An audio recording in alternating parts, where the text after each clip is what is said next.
Hello दोस्तों, welcome back to my YouTube channel Jitendra study point में। दोस्तों, आज की इस वीडियो में हम हिंदी साहित्य के कुछ महत्वपूर्ण प्रश्न लेके आए हैं। तो वीडियो को स्टार्ट करते हैं।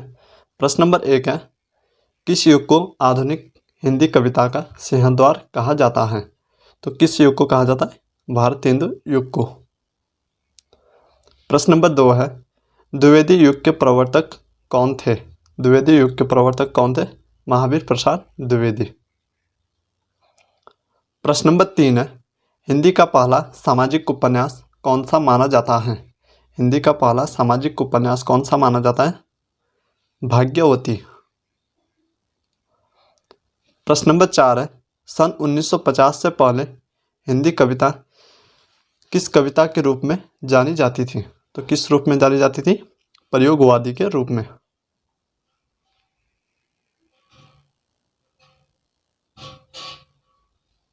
प्रश्न नंबर 5 है, वज्रभाषा का सर्वोत्तम छवि है? वज्रभाषा का सर्वोत्तम छवि कौन है? सूरदास।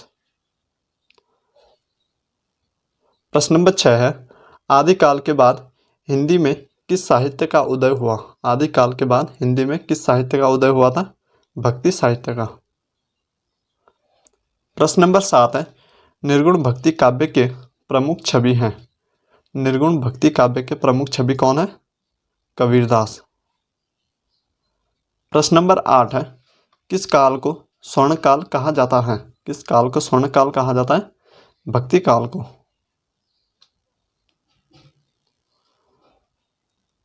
प्रश्न नंबर 9 है, हिंदी का आदि कवि किसे माना जाता है? हिंदी का आदि कवि किसे माना जाता है? स्वयंभू को। प्रश्न नंबर 10 है, आधुनिक काल का समय कब से माना जाता है? आधुनिक काल का समय कब से माना जाता है? 1900 से अब तक। प्रश्न नंबर 11 है, जयशंकर प्रसाद की सर्वश्रेष्ठ रचना कौन सी है? जयशंकर प्रसाद की सर्वश्रेष्ठ रचना कौन सी है? कामायनी। प्रश्न नंबर 12 है, बिहारी ने क्या लिखे हैं? बिहारी ने क्या लिखे हैं? दोहे।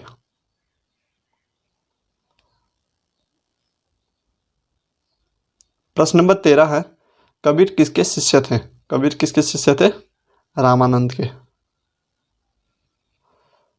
प्रश्न नंबर 14 है, पद्मावत महाकाव्य कौन सी भाषा में लिखा गया है?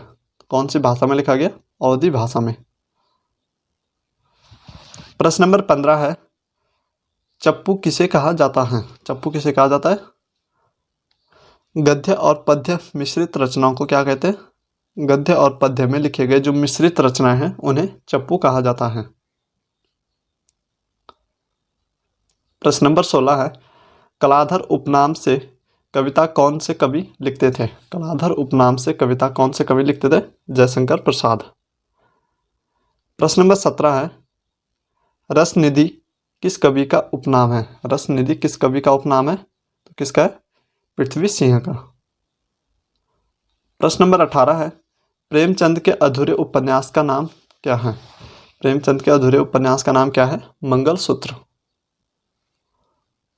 प्रश्न नंबर 19 है, हिंदी का सर्वाधिक नाटककार कौन है? हिंदी का सर्वाधिक नाटककार कौन है? जयशंकर प्रसाद। प्रश्न नंबर 20 है, तुलसीकृत रामचरितमानस में कौन सी भाषा का प्रयोग किया गया है? रामचरितमानस में कौन सी भाषा का प्रयोग किया गया है? अवधी भाषा का प्रयोग किया गया है। प्रश्न नंबर 21 है, एकाकी के जन्मदाता कौन है? एकाकी के जन्मदाता कौन है? धर्मवीर भारती। प्रश्न नंबर 22 है, मीराबाई ने किस भाव से कृष्ण की उपासना की? मीराबाई ने किस भाव से कृष्ण की उपासना की है? माधुर्य भाव से। पूछा जाता है, मीराबाई ने कृष्ण की उपासना किस भाव से की है? माधुर्य भाव से।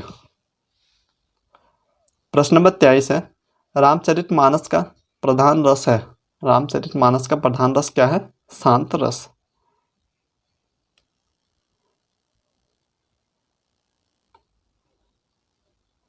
प्रश्न नंबर 24 है, सबसे पहले अपनी आत्मकथा हिंदी में किसने लिखी?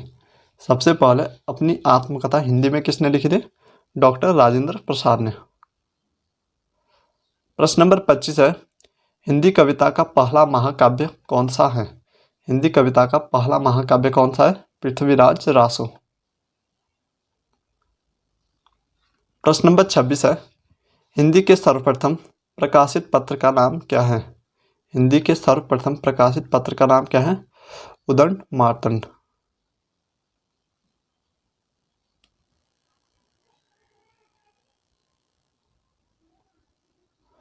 प्रश्न नंबर 27 है, हिंदी साहित्य की प्रथम कहानी है। हिंदी साहित्य की प्रथम कहानी क्या है? इंदुमती। प्रश्न नंबर 28 है, आंचलिक रचनाएं किससे संबंधित होती है? आंचलिक रचनाएं किससे संबंधित होती है? क्षेत्र विशेष से। प्रश्न नंबर 29 है, पृथ्वीराज रासो किस काल की रचना है? पृथ्वीराज रासो किस काल की रचना है? आदिकाल की। प्रश्न नंबर 30 है, हिंदी गद्य का जन्मदाता किसको माना जाता है? हिंदी गद्य का जन्मदाता किसको माना जाता है? भारतेंदु हरिश्चंद्र जी को। तो दोस्तों आज की इस वीडियो में इतना ही। अगर आपको वीडियो पसंद आई हो तो वीडियो को लाइक, शेयर एंड चैनल को सब्सक्राइब जरूर करें। धन्यवाद। जय हिंद, जय भारत।